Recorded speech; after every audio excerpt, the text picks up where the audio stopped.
Hello everyone, my name is Shorish Gupta. So today we are going to discuss another question which was appeared in the examination of Cognizant.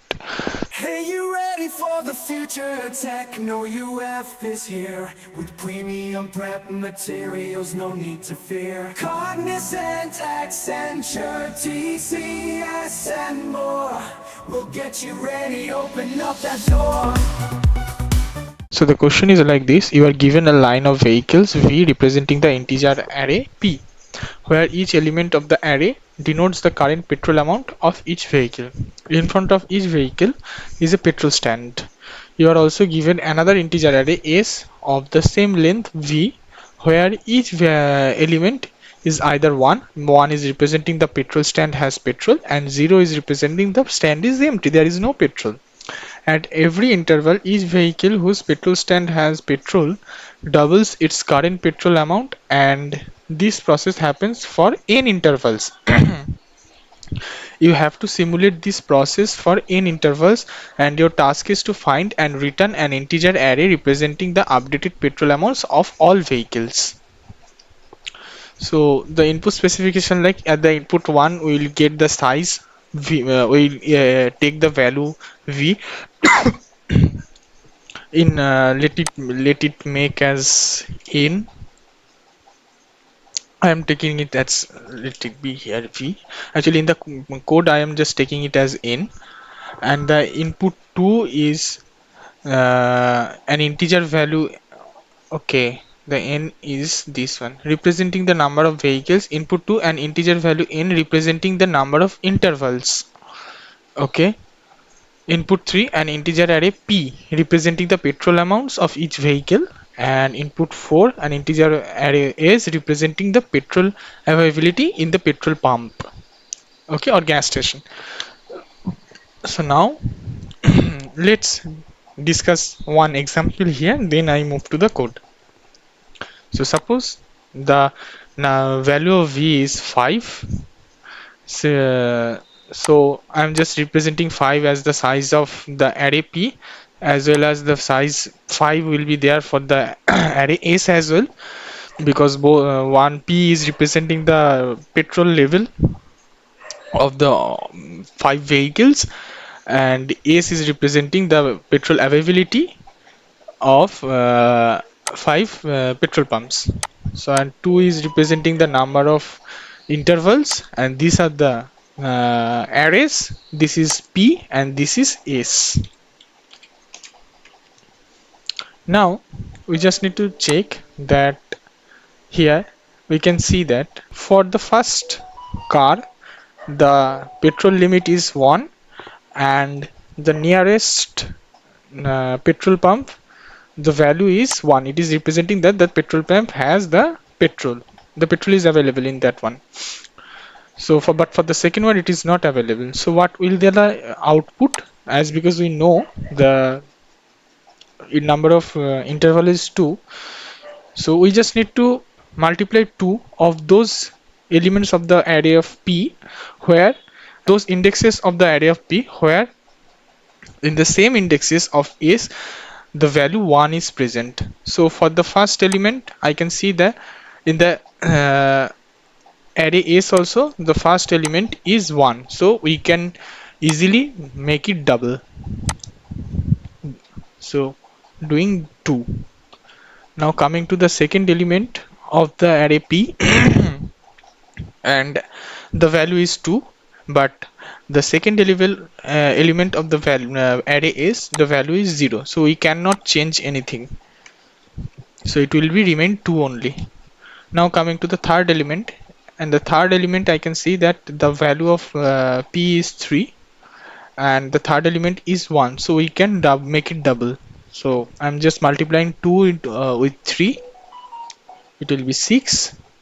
Coming for the fourth element, here in the fourth element of s is 1, so we can easily multiply 2 with the fourth element of the array p. So multiplying 4 with 2, it is 8.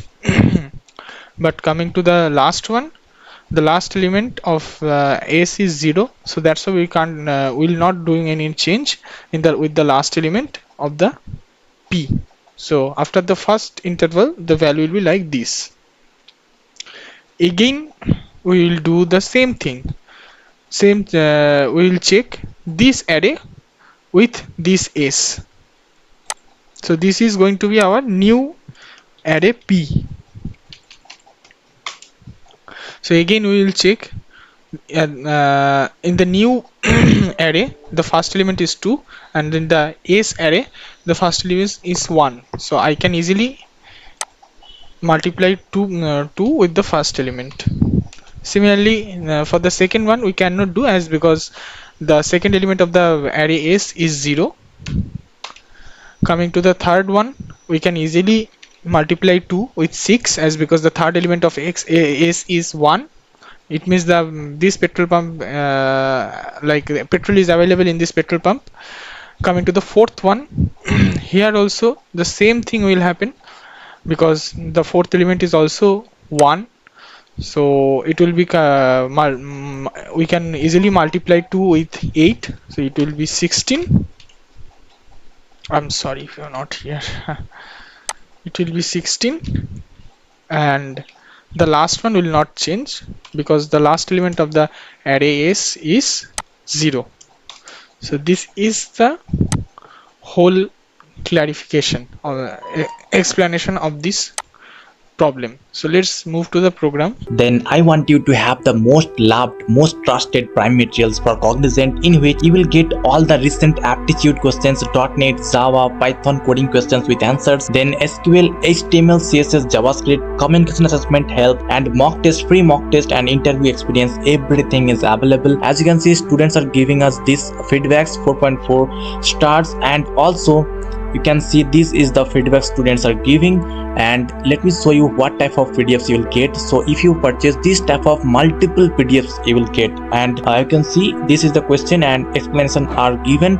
Also previous year questions, recent questions, and also screenshots of actual questions are available there. So please visit topment.io/techno_uf. There you will get all the materials at a bunch. Okay, so the link will be given in the description box. Please go through that. So here what I have done, I have just declared all the arrays. So I am just giving the size, representing it as n. Let's make it as v.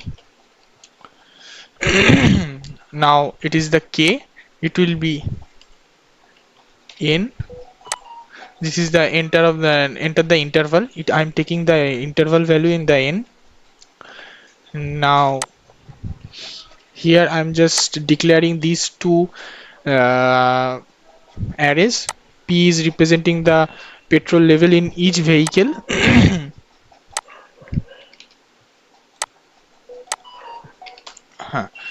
And S is representing the petrol availability of each petrol pump, initializing one variable, integer variable j.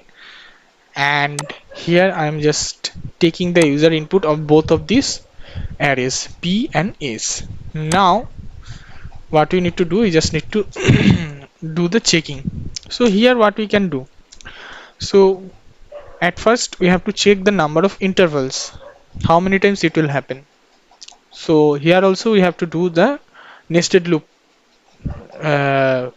So we just need to do initialize two loops here. The outer loop will represent the number of intervals, and the inner loop will represent the iterations. It will check, this loop will check, in this loop we will check that whether the nearest petrol pump is in the nearest petrol pump the petrol is available or not. So I'm just initializing one while loop. You can also initialize it with for loop as well. J less than n. So here I'm initializing the for loop, I equal to 0, I less than v plus plus. Here just we will check if is I equal to 1, then only we will just multiply 2 with the same index element of the array P.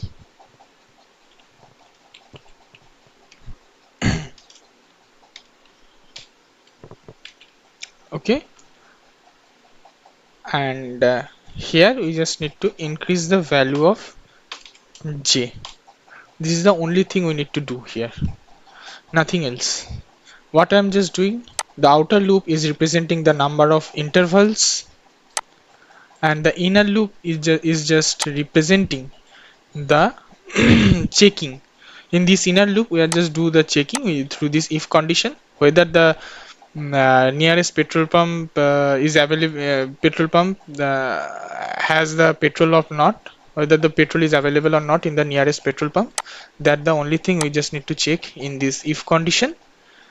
And after that we need to just increase the value of J, which will take count of the number of intervals. Whenever the condition will reach, it will terminate. So this is the whole thing, and after that we are just printing the result. So let's run this code again.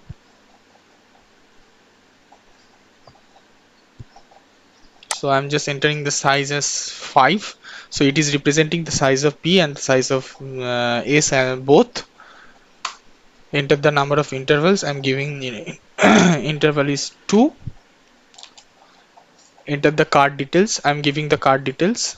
So first one is I'm giving 5, 3, 6, 7, 2. Okay. Enter the gas station details. Now I need to give the gas station details as well. I'm giving 1, 1, 0, 1, 0. So the result is coming as 20 and 12. Okay, I just need to change here the value of V. So let's rerun this code again. So I'm again giving the size as 5. I'm giving the number of interval as 2. I'm giving the card details 5, 8, 3, 6, 4. Giving the gas station details, providing the availability of petrol in the gas stations or gas, whatever it is that.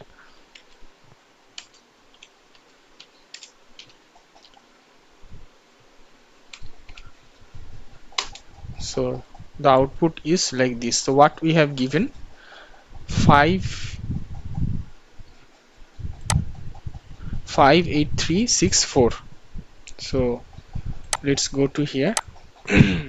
5, 8, 3, 6, 4, and the 10110 1, 0, 1, 1, 0. So this is the two arrays. Now we just need to check whether what will be the output. So for the first one, we can see the petrol is available, so we are just simply multiplying by 2, making it 10. For the second one, it will not be changed, 8. For the third one, it will be changed, as because the petrol pump in the petrol pump the petrol is available. So just multiplying by 2, it will be 6. For the fourth one also, I'll just multiply 2 with 6. The multiplication result will be 12. And for the last one, the petrol is not available, so it will be remain same, 4. This is the first iteration. Now for the second iteration, we just need to do the same thing again. So for the first one, the petrol is available. For the second one, petrol is not available. For the third one, petrol is again available. For the fourth one, petrol is again available. But for the last one, petrol is not available. So this should be the output: 28, 12, 24, 4. So let's check the output. 28, 12, 24, 4. 20, 8, 12, 24, 4. So this is the whole program. So I hope you understood this problem. So if you have any queries, just drop a comment in the comment section and we will try to resolve your queries. Thank you.